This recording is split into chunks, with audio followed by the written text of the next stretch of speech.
And welcome to the first installment of Into the Fog. I'm Stephanie Tierney. I'm going to be with you for the next hour, joined by my special guest, Gary Flanagan. And this is a brand new radio show which highlights music from the past and all the way up into the future, St. John music and history. And so we're going to be talking to Gary about his music, his involvement in the St. John music community, and probably a whole bunch of other stuff like SCTV or I don't know, Borat maybe. So stick around. We're going to have some fun and some conversation.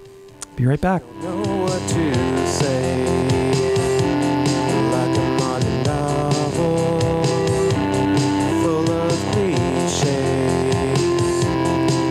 Advice is easy to give, but so hard to take. If you don't bend a little, then you'll only break.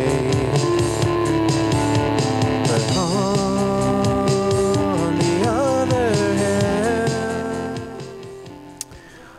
Welcome to Into the Fog, and this is, as I mentioned, episode number 1. I'm Stephanie Tierney, volunteer support coordinator here at Local FM, and part of my work here at the station is to actually curate some old St. John music in our CD library, and also talk to some people in the community. And I didn't grow up in St. John, so I felt my only authentic way was to have people come in from the community and share their stories rather than me just read liner notes off CDs and play CDs, and that wouldn't be as effective, and we wouldn't capture as much of the history that we've had in the music community in St. John. And I'm happy to say I've been involved in the music community here since 2013, and I'm joined tonight by Mr. Gary Flanagan. Hello, Gary. Hello. How are you? I'm very well, thank you. Thank you for joining me tonight, and you can adjust your microphone depending on how you want to, if it's too low or too high. There we go. And so, Gary, thank you for coming and for sharing some of your stories and some of your music. And over the next hour, we're going to be talking about your involvement in the St. John music community and the music community at large, I guess, for that matter, and playing some tunes. And Gary came well prepared, as he always does, with CDs and flash drives and mini discs and the whole deal. So we're well covered. So to start off, actually, before I let you start, I should say that Gary and I actually performed together in 2013, I believe it was. Yes. As part of the Local FM's fundraising show, the cover show, and we did cover the entire first Suicide album, the infamous New York punk band, would you call it? Yeah, they call them punk, I guess. Electronic punk, I guess. Sure. And so Gary and I did cover the entire first Suicide album at the Local FM fundraising show, and that was a lot of fun. It was called I Love Living in the Port City. Right. And yes. And so that was an interesting show because you hadn't been on stage in... It had been a long time, probably a good 6 or 7 years. Right. Yeah. And for me, it had been 17 years. So it was kind of cool that the way Gary and I met through that project, and it was a lot of fun. And got to do that. And so that's definitely part of your history and part of my history and part of St. John history, I guess, music history. And so I thought we'd start off tonight by just getting you to tell our listeners a bit about yourself and where you're from, and then we'll get on to the music stuff. Sure. Well, first of all, I'd like to say a sincere thank you for having me on your first episode. It's a real honor and pleasure. Of course. Just to tell everyone a little bit about myself, I was actually born in Moncton.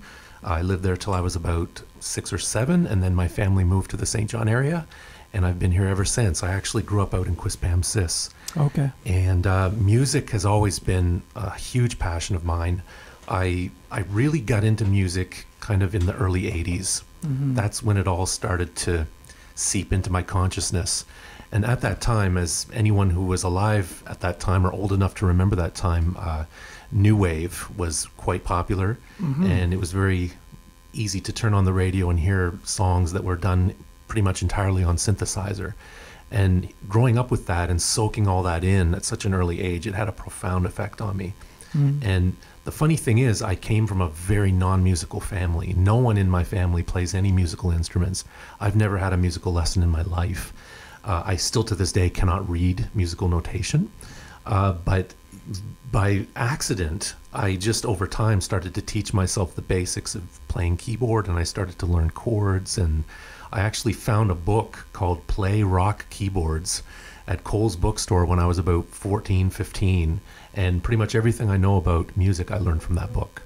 And eventually I just started getting my own home studio equipment. I got some cheap Casios. I got my hands on a reel-to-reel tape machine. And eventually I graduated up to a cassette 4-track, and I recorded hundreds of songs on that thing. And just playing around in my home studio, writing all these crazy, weird, odd songs, and just having a ball. And I had a background in theater. When I was in my teens and into my early 20s, I was very heavily involved with local theater, the KV Players, New City Theater. And I think I learned a lot about presence and stagecraft and really putting on a show. And I think when it came to that point of me doing live music shows, many people have commented that it seemed to be more theater than it was actually a musical performance, and that's not by accident. Okay. So yeah, it just seemed like that was the natural thing to do, just to get on stage and just do a silly one-man new wave show, Right. It just naturally happened. Yeah, and I unfortunately, like I said, I didn't grow up here, so the only way I could experience the Gary Flanagan experience was through YouTube and watching some of your videos, and I definitely got the whole theatrical, like you raising your hand and doing those sort of very grandiose kind of yes, ooh, I'm feeling this now, Yeah, I had a bunch of crazy influences, everything from Screaming Jay Hawkins to Meatloaf to Star Wars to Charlie Chaplin and everything. I took all of that. Even if anyone's ever seen the movie Metropolis, which was always a favorite of mine, I forget the German actor's name, but he played the mad scientist in Metropolis, and he was, I think, the first example of a mad scientist in movies. And he had the what later became such a stereotype, the crazy hair and the manic look. Right. And I quite frankly adopted a lot of those mannerisms when I went on stage. And everything from Jim Henson to Marvel Comics to all the science fiction that I grew up taking in when I was a kid, that all played an influence on what I did on stage. Yeah. And then combine that with new wave, and the fashion and the sound of that era, and then you got all that equals Gary Flanagan, basically. Pretty much, yeah. I'm so glad that I grew up right at that time. It happened. The timing couldn't have been more perfect. Right. And for anyone who's not old enough to really remember the 80s, there seems to be such a resurgence now in 80s. And even if you watch TV shows like Stranger Things, it's so heavily influenced by the 80s. And I'm not at all surprised. I think that was a very rich, fun, colorful, wonderful time. And I grew up right in the middle of it. And many of us did. And it was crazy how I was actually thinking today, you could turn on the radio at any point and you'd hear, Gloria by Laura Branigan, followed by A Flock of Seagulls, and then you'd have Rockabilly by the Stray Cats, right, and then you'd have Looks That Kill by Motley Crue, right, and then Quiet Riot, and all this was such a mix. It was such a crazy mix, and I don't know if that will ever happen again.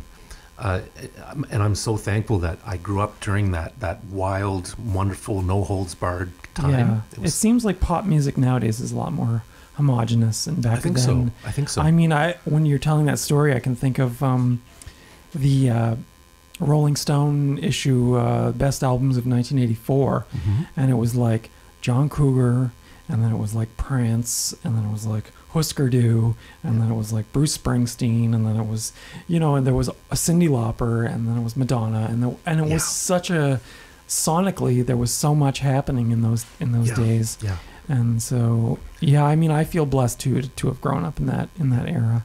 I'm if I had to describe myself in one word, I've always been an escapist. And I think that's why I've always been naturally attracted to science fiction. I was always a weird kid. I was always kind of a loner, I would be off in my own little world in my head. And a lot of that new wave kind of tied in with that. Totally. A lot of that music, if you listen to it, was very fantasy and very, very escapist and very science fiction. And of course, growing up, again, it was such an interesting, fun time. You had, the dawn of video games. I would go to the arcade and I would hear all the blips and bleeps and boops at the arcade, and then I would come home and I would hear a song by A Flock of Seagulls, and it was just that era was so rich in that sort of electronically textured, time. And it was sounds that we hadn't heard before. Right. And just soaking it all up. I remember, again, I mentioned Star Wars, and we've had many conversations about Star Wars, and we had guilty as charged. Yes. and just being a self-proclaimed Star Wars freak, and Battlestar Galactica and Buck Rogers and Flash Gordon, all of that was coming out right at that time, and it definitely had a huge impact on me. Right. And I will not apologize for the fact that I genuinely love a good 3.5 minute pop song. And there was a lot of bad pop in the 80s. I'll totally admit that. That's true. But there was a lot of great stuff too. And I really get genuinely excited when I hear a really well-crafted song. And the thing about synthesizers, I think the biggest reason why I love them is that they're so atmospheric. It's not just about notes and melodies, it's about texture and atmosphere and mood. To me, the synthesizer is like it's like the motion picture instrument. And I guess you could say that about almost any instrument, but to my ears, it's especially true for the synthesizer. It's incredibly the synthesizer is an instrument that you can use to create new worlds and new sounds, and you can just kind of leave this world behind and go off into another dimension. And again, as I mentioned before about living in my own fantasy world in my head, I think it's clear that the synthesizer ties right into that. Yeah. So you never tried to pick up guitar or drums or anything before that? A little bit. I have huge admiration for guitarists. I actually own a guitar. I'm a terrible guitarist, and I'm a very frustrated guitarist, and I've taught myself some very simple things. I actually did a punk album in 2007. Reclusive Mute. And the funny thing is that album was so brutally simple. I think there might have been only one or two songs that actually had chords on them, and all the other songs were just like 3-note riffs. The whole that's all it was just a bunch of like 2 to 3 note riffs. But yeah, I really admire guitarists and I respect guitarists. But so did Reclusive Mute come out of Jesus and Mary chain? Oh, very much. Yeah. If I had to tell you like my top 20 all-time favorite albums ever, I'm sure Psycho Candy would be in there. And again, it's not so much new wave, but it did come out in 1985. And again, I was about 13 at the time and very impressionable. And again, very simple but very powerful music, and just very brutal sounding. Wall of noise type stuff. Yes, yeah. So now, Gary, when you you started, you got a Casio and some gear, and you started writing these little songs. And then at what point did you start to make live appearances and sort of become part of the underground music scene in St. John?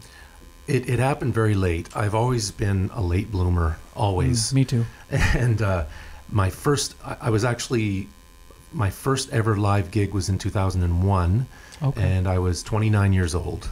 And it was actually at the Gallery Connection in Fredericton, right? Which was this little kind of odd art gallery. Yeah. And myself and a couple of friends of mine, we organized an event called Electro Bash, which featured kind of local electronic artists, and it was a wonderful, awesome experience.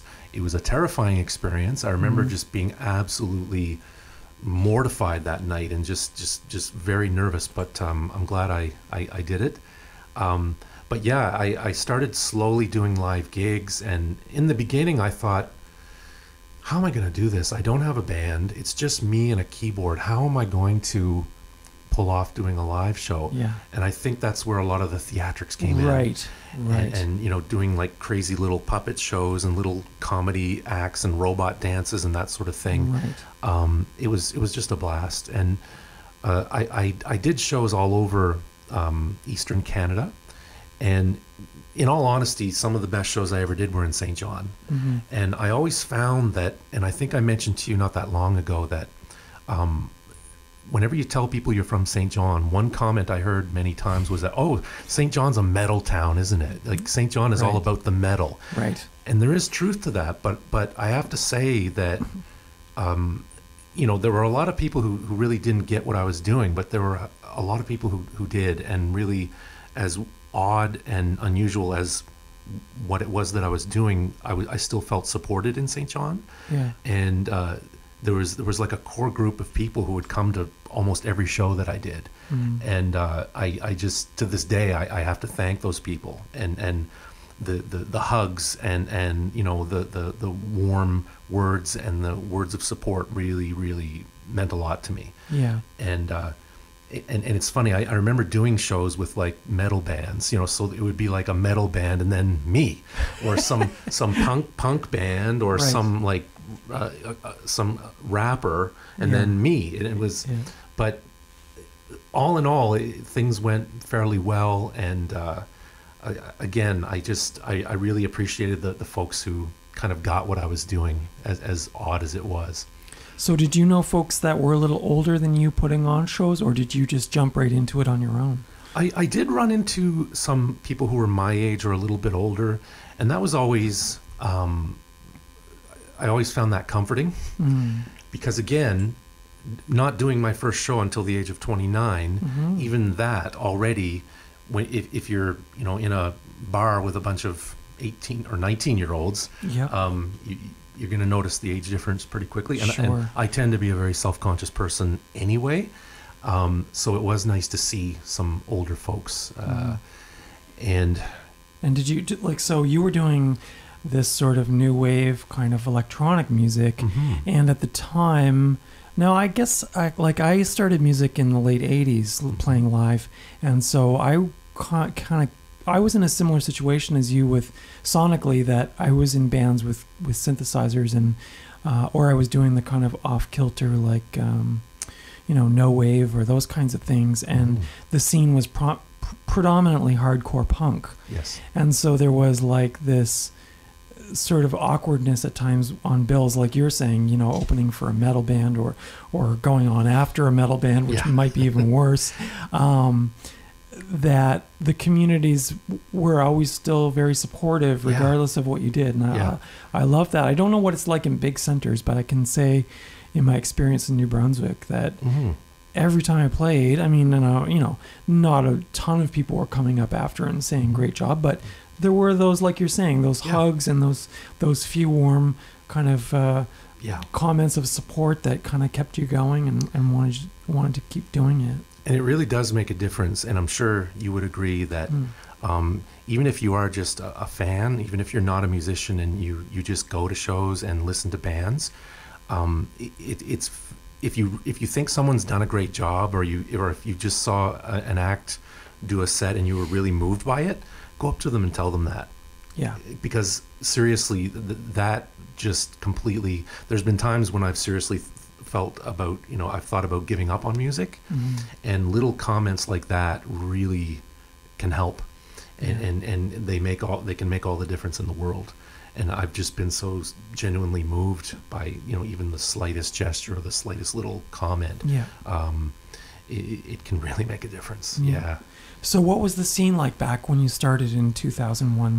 Was it like a lot of metal and punk, or did you have, like, I used Kitty Smack as my theme song tonight to open the show. Were there, it seems to me when I'm looking back on a lot of those albums from that era in St. John, that there were quite a few electronic acts like Jet Project Lab and you and Creon and Yeah. a bunch of other folks. There were a few of us. Did you guys do a lot of bills together? Sometimes, yes. And it was funny because when I initially started, at the very beginning, before I even started doing live shows, I used to think, I'm probably the only electronic musician in St. John, and maybe even in New Brunswick. But I learned quite quickly that I was wrong. There were electronic acts out there. It was just a matter of finding them. But yeah, eventually I remember my old friend Corey Graves, who performed under the name Creon. Right. We used to do some stuff together, and he actually ran his own micro label called 11 Wave, and he actually released one of my albums, and so there was a lot of collaboration going on in that regard. I used to publish a zine called Night Waves. Right. And I was inspired to do Night Waves because I thought, there's not a lot of us out there, but I want to feature the people who are there. And keep in mind, this was before Facebook. This was before, I think it was even before MySpace. So there weren't a lot of those music-driven platforms or websites. So I kind of felt like I wanted to fill in the void and feature some of those acts who I knew were kind of hidden in the woodwork, but I wanted to give them a little exposure. But yeah, eventually, like I said, we did the first Electro Bash, and Jet Project Labs was there, and there was a young guy by the name of Alexandre. He was a young Acadian kid. I think he was only like 18 years old, and he did a set that night. A buddy of mine by the name of Rod, he did his own thing. Drums and Machines was the name of his act. Oh yeah. And I did my first show that night, and I remember a lot of people who I eventually got to know quite well. I met them that night at the Gallery Connection. That was the first time I ever met them. I think that was the first night I ever met Judd Crandall, the first night I ever met Christian and Jill from Kitty Smack. Corey Creon was also there that night. It was just a really interesting, fun, monumental night for me. A scary night, but also an excellent And then night. once you got past that gig, then did you find? Well, we'll get to a bit of your music. I realize now that we're probably going to end up talking most of the time. That's fine. Which is cool, because I really like capturing this history and these stories. Yeah. But I know, and not to get too personal, but I know that you and I have talked a lot about performing and anxiety. And you, from what I gather from stories I've been told, you played quite a bit between 2001 and, say, 2007? Yeah, around that time, yes. So did you find your anxiety to perform was less intense than it was, like, say, when we did the Suicide Show? And like how does that, because I know as I get older, and I'm playing tomorrow night, and I'm actually like super frazzled, but like I find my anxiety goes really haywire when I'm gonna play. Yes. And I'm curious, because I know you've confided in me that you've experienced some of that in the past, and how did that change over the years, and do you see yourself performing again? That's an excellent question. Yeah, I've always been a very nervous personality, and people have said to me, "Oh my God, Gary, you have so much stage presence," and they don't believe me when I tell them that, I'm actually a very nervous person. And to be honest, back in my theater days when I was doing acting, that was a big reason why I stopped doing acting, was because of the stage fright. Yeah. So I think for a certain window of time, I just kind of tolerated it, and I pushed it down, and I worked with it as best I could, and I tolerated it, and I just pushed through. And David Byrne once said something, he said the same thing. Like, he was always kind of even if you see him in an interview, he's always kind of this jittery, uptight kind of character, this nervous energy. But he said that about his first gigs, he said he felt a need to push himself onto stage. Even though he was terrified and scared, he felt like he had to do it. And that's kind of how I felt. I felt very scared and terrified, but I felt, I gotta do this. Yeah. So it was a matter of pushing myself onto stage. And for about a 5 or 6 year window, I tolerated it and I got by. But then around 2006 or so, it just got to the point where it was just debilitating. And I remember before a show, just sweating and just being completely like nervous. Just my nerves were shot, and just thinking like, okay, this isn't fun anymore. Yeah. And I just remember, going out on stage and trying to fight a good fight and put on a face and try to be this clown that people were wanting to see on stage. And I just remember thinking that this is an act.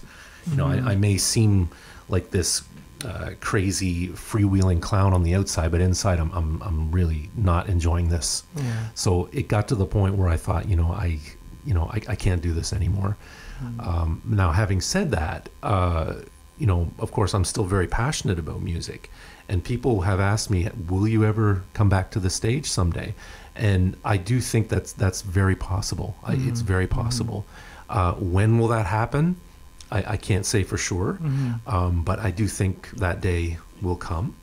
I remember the night we did the Suicide show. That was actually, as terrified as I was, it was a blast. Yeah. Just to be kind of in that environment again, and to see a lot of old faces that I hadn't seen in such a long time, and of course, being such a big Suicide fan. Right. And when I first met you, we gelled right away, and Right. I felt a connect with you, and I felt, this is gonna work. Yeah. And it did, and I'm still very proud of what we did that night. Yeah, it was super fun. Yeah. It was such an easy sort of transition to feel like somebody else. Yeah. Like I really felt like we sort of took on that. And I guess that's common with like and actors who portray other actors, and they sort of take on those personalities and Yes. sometimes to a frightening degree. Yes. I don't think you and I ever got to a frightening degree, but I definitely felt like at points like, whoa, like I'm really in this. Like this Yes. is really good. Thank you for sharing all of that, and that's really important. And I think it's important, and I don't think enough performers express a vulnerability when it comes to performance, and that's something that a lot of performers, probably most, experience. And there's something also interesting about that, because now I'm doing kind of what you're doing, in the sense that I've written a bunch of songs on my laptop, and then I just sing along with my laptop. Yeah. And there's a unique anxiety that comes with being by yourself on stage, isn't there? Yeah. It's weird. I don't know. Unless you've done it yourself, I can't really explain. I haven't done a lot of work with bands, especially in a live setting, but it's a whole other beast. And when you're just there with some gear or some electronics, you're really putting yourself out there. You're very vulnerable. Yeah. And the thing about technology, as many musicians know what I'm about to say, technology has a way of dying at the worst, absolute worst moment. It's so true. And I've been there myself, and I've had gear just die on me 5 minutes before a gig, and I've seen that happen to other artists. Yeah. And when you're an electronic artist, it's especially Right, because your whole show's gone. right. So I very quickly learned backup. Always have backups. Always have 3 backups. I remember I used to use a lot of backing tracks, and in the beginning I used CDs. Well, CDs, unless people haven't realized, CDs had a way of skipping, and I remember it got to a point where I got so tired of songs skipping and things like that. So I ended up going on stage and using like cassettes as my backing track.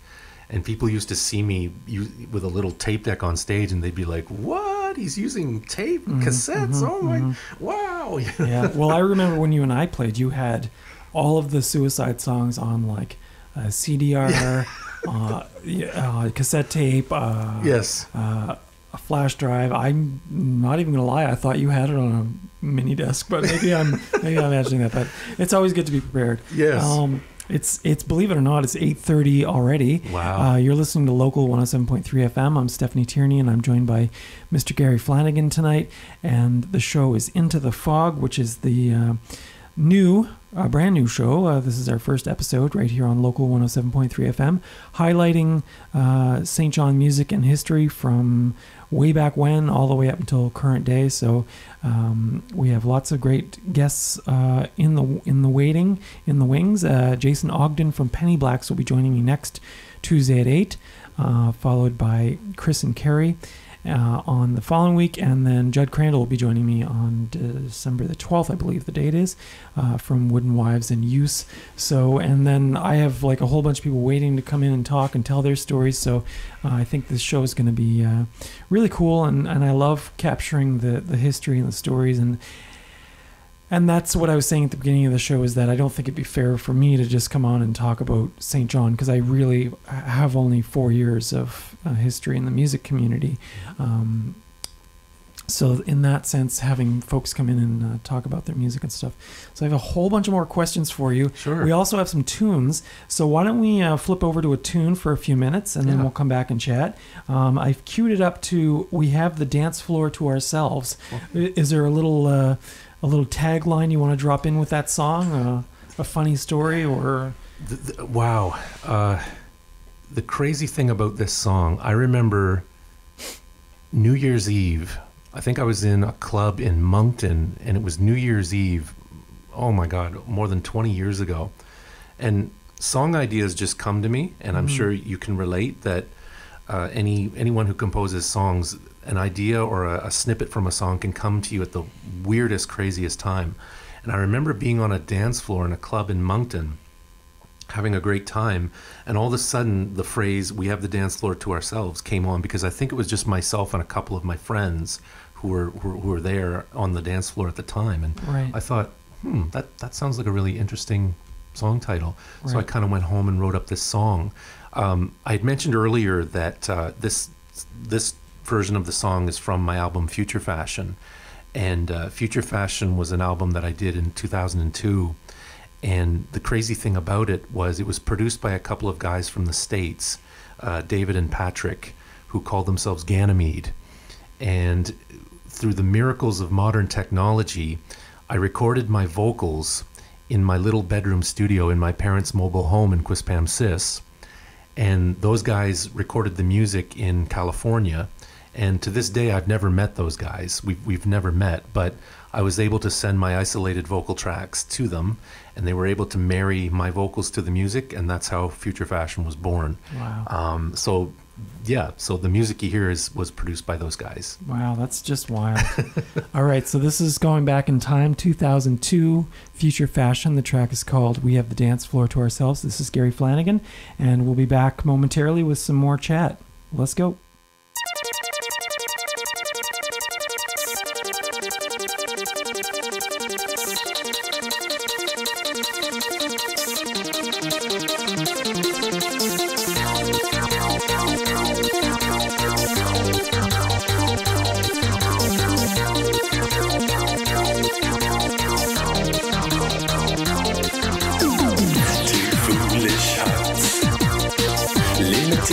Certain fashion, young fools are we, dressed in black with shades of passion, carelessly we roam, under a sky of possibility.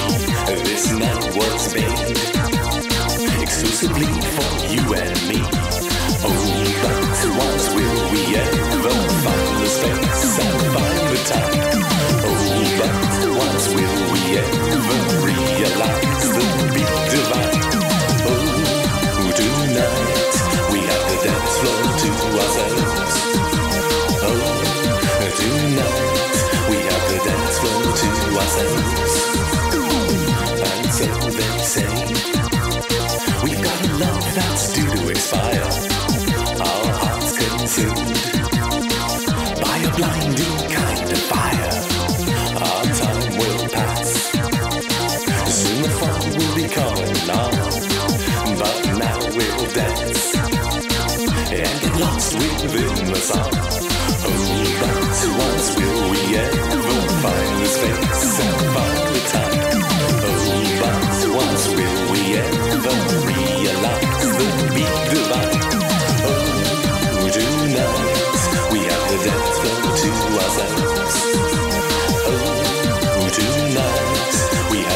dance floor to ourselves.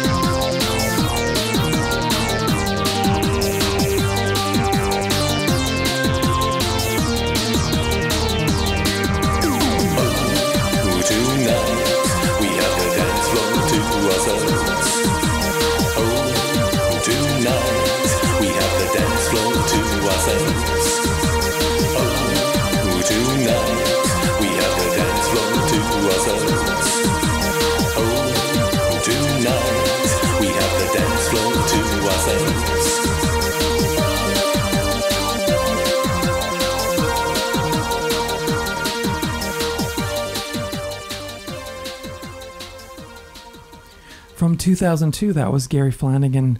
We have the dance floor to ourselves from his album Future Fashion. And if you're just joining us, you're listening to Into the Fog, which is a brand new archive and music history show for the St. John community. And I'm joined tonight by Mr. Gary Flanagan. And, you know, just Gary Flanagan. I can't say like Gary Flanagan from the band, blah, blah, blah. It's just, here's Gary. Just me. Here's Gary. Just me and my keyboards. Yeah. So one of the questions I wanted to ask you was your career highs and lows. And I know you've had some interesting... Oh, no. Where is this going? Well, I know you opened for BJ Snowden. Yeah. And so but you tell me, let's start with the high. What was the best show or thing you ever did, your favorite album that you did? Wow, there's so many. I gotta mention a few. Yeah. One of the funnest shows I ever did in St. John, I opened for Lederhosen Lucille, and that was back at Studio 112 back in the day, and I just remember that was one of the funnest, carefree, like it was just off the hook, and everyone there was just letting loose and just having a ball. So that was a very memorable one. The BJ Snowden show. For those of you who aren't sure who BJ Snowden is, I suspect you actually do know who she is. Every Canada Day, there's a song that gets played. It's called In Canada, and it's sung by this woman from the States, and it's BJ Snowden. And if you're curious, just go on YouTube and type in BJ Snowden in Canada, and I'm sure once you get listening to it, you'll recognize it. Mm-hmm. Yeah, that was at Pop Montreal. That was back in 2003. And what was great about that show was it was an evening of one-person keyboard, eccentric keyboard solo acts. Okay. So it was myself, it was BJ Snowden, and it was a guy who called himself Synthetic Folk Hero. And we were, again, all three of us were these quirky, oddball weirdos who got on stage with our keyboards and just let loose. And it was, again, a very unique, fun evening. I had a blast. Also, I have to mention, too, some of the funnest shows I ever did were at George's Roadhouse in Sackville. For, I think, 4 years in a row, I performed at the Fine Arts Halloween Party. From the students from Mount A put on a Halloween party every year at George's, and they got me to come up and play. And let me tell you, fine arts students know how to put on a Halloween party. I bet. Yeah, the costumes, everything, it was just fantastic. Decorations. Yeah. So a big shout out to Mount A and the fine arts department. They were very open and very willing to accept all my eccentricities. So, wow. Yeah. So those are your highs. What was your low? Oh my.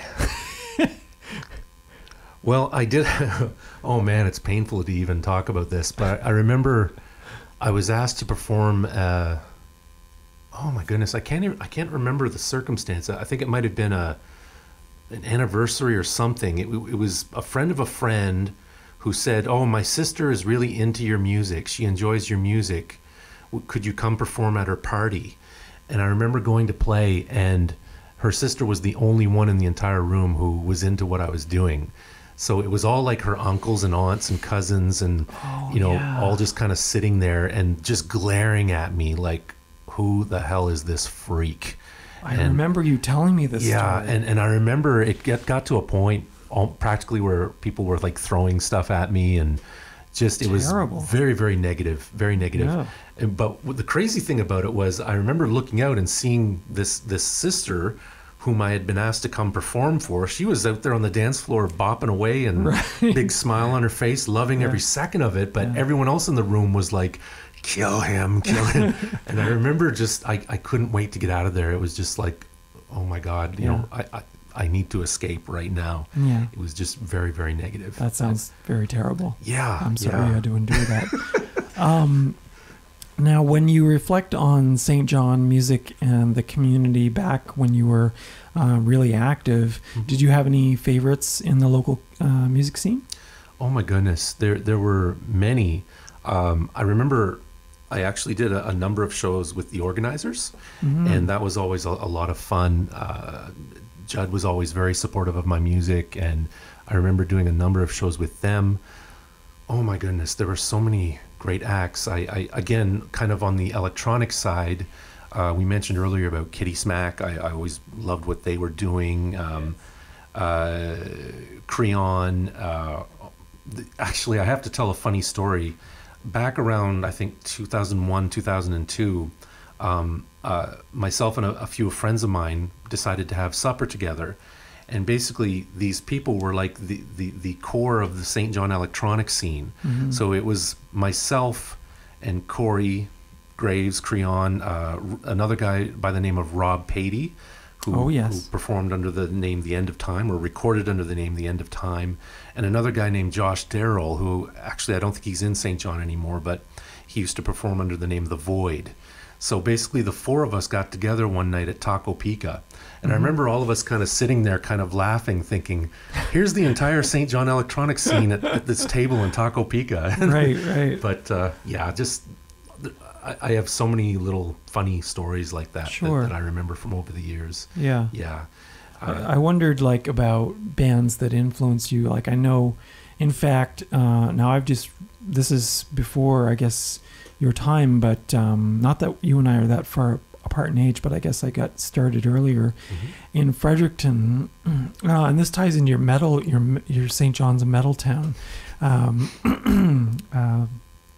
comment, in that when I was started playing bands in Fredericton, a lot of sometimes bands would come up from St. John, and we'd see the gig flyers go up, and it would be this band from Fredericton, and then it'd be like Black Forest Kate Trade from St. John, or the Scapegoats from St. John, or trying to remember those other names, Lizard from St. John. Yes.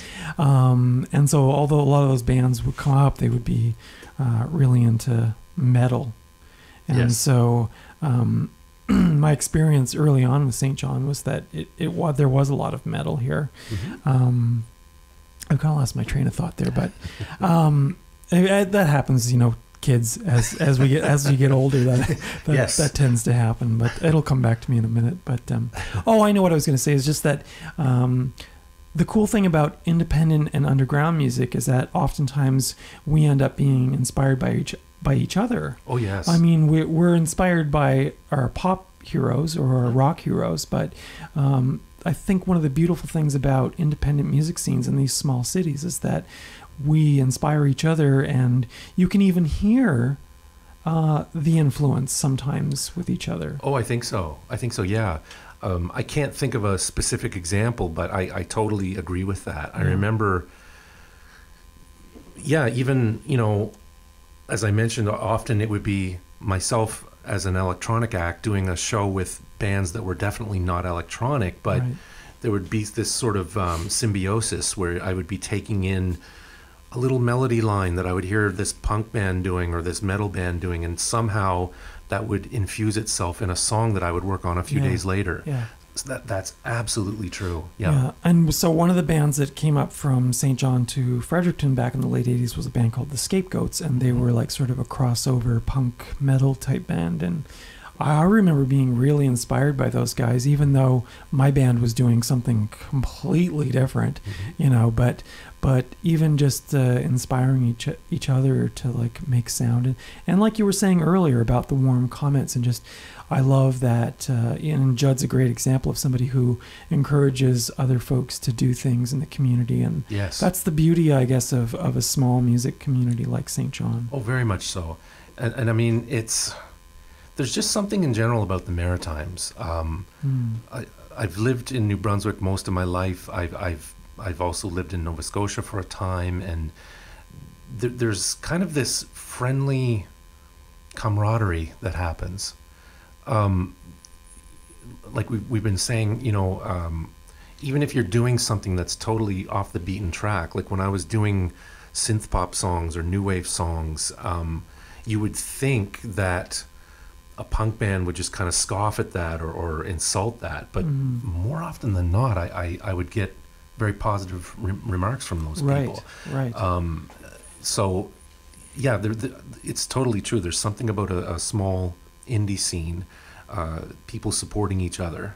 Yeah. Even if that other act might be doing music that sounds nothing like you're doing, there's still that camaraderie. Yeah. And it's a great thing. Yeah. It really is. It's beautiful. Yeah. So now one question I was really curious about, and this just came to me, was, have you done other types of music? Now, you said you did the Reclusive Mute, but aside from that, has it always been new wave or synth pop, or have you ever tried other types of genres? Or Most of what I've done has fallen under the electronic umbrella, which is very, very broad. I would say, you know, probably 60 to 75% of what I've done would be synth pop. But I've also done the last album I actually did was techno. So it was a kind of less melodic and a bit more pounding, raw Euro dance kind of. Did that have the one with the German? Yes. What was it called? Good. Oh yeah. Gut. It's gut. It's gut. Yeah. Yeah, my broken German. But Right. yeah, again, most of what I've done has fallen under the electronic umbrella. But I did the punk album. I've had lots of crazy ideas over the years. For a time, I actually thought about doing a classical album, and I actually did some pieces for some films, for some student films. This is going back like 25 years ago, and it was all very strings and trumpet and piano and timpani and that kind of thing. And even though I'm definitely not a trained musician, it was something that I really enjoyed doing, and to this day I still from time to time think about doing a classical album. You know, for a time I thought about doing an album of sea shanties. Okay. I think that came from my love of the movie Popeye, the Robin Williams Popeye movie. Yes. Nilsson, who wrote the songs for that. Just so odd and quirky. And if any of you have ever seen the Robin Williams Popeye movie, it's in a league of its own. It's so bizarre. Yeah. But I'm fascinated by it every time I see it. It's just so out there. But yeah, kind of my influences come from a wide range of movies, books, and TV shows. That's so great. That's so cool to me, like, because I'm not traditionally not a linear thinker, so I like to kind of like, sometimes I'm very all over the place, as my friends and coworkers have seen, but I love that you take influence from a book or from a movie or from a stage play or just from hearing a melody off of a punk band song. And like, I think that's really interesting. I can't honestly think of another artist who I've heard say that. I mean, maybe there are other artists who are inspired by other things other than other music or other bands, because that would be kind of the go-to, right? And we were just talking about how that happens within a small scene.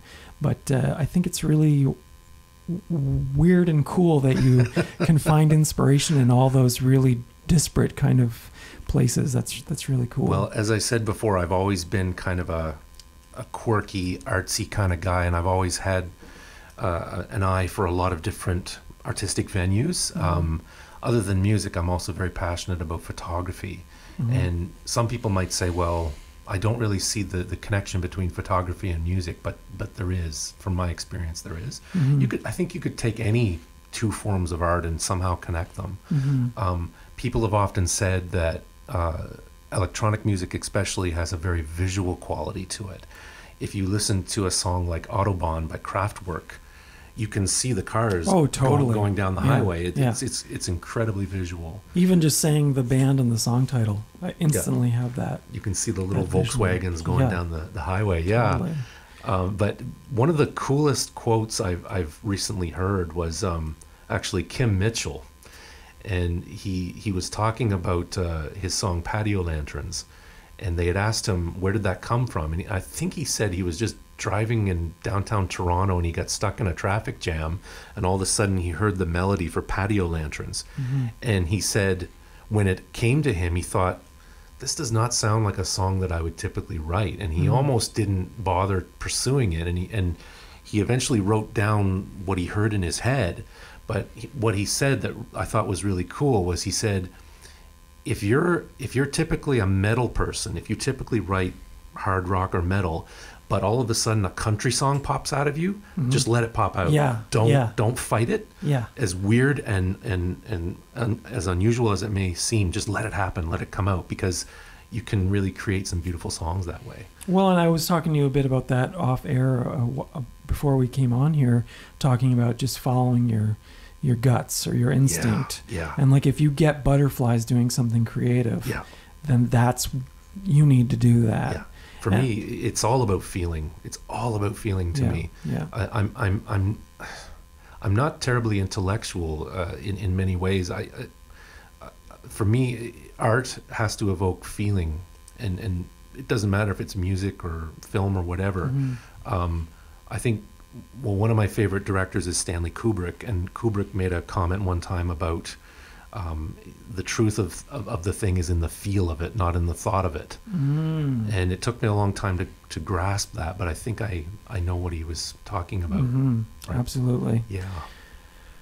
Wow. I was also saying to folks out there who are listening that Gary and I probably could have done this as a two-parter, because Gary and I don't know, we end up talking a long time about a lot of different things, and God bless you for being such a lovely friend over the years.